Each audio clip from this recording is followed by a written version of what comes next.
আমার বলার মাকসাদ হলো ঘটনা ছোট্ট ছোট্ট আমল নেক অনেক বেশি জুড়ে কোন ঠিক কিনা।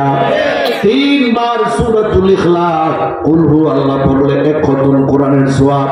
নবী বলে 10 বার যদি কুল হু আল্লাহ পড়ো জান্নাতের মধ্যে তোমার জন্য আল্লাহ একটা বিল্ডিং বানাই দিব। সুবহানাল্লাহ। বিল্ডিং কেমন জানে? একটা ইট রূপা, একটা ইট স্বর্ণের। সুবহানাল্লাহ। আর মেশকো আম্বর দিয়া 2টা ইট জোড়া লাগাইবো।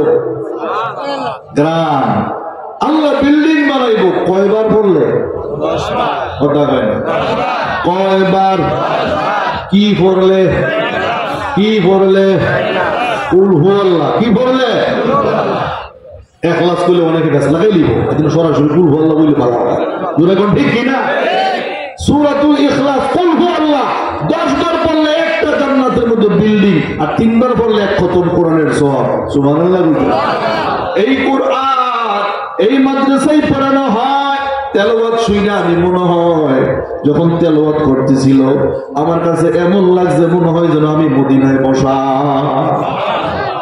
মদিনার রোজা তার পাশে আমার ভাইরা দেখবেন টিভিতে তেলাওয়াত করে। মদিনার তেলাওয়াত এত সুন্দর, আপনাদের এই মাদ্রাসার ছাত্রদের তেলাওয়াত মাশাআল্লাহ ওই মদিনার তেলাওয়াতের মতো আওয়াজ পাইলা।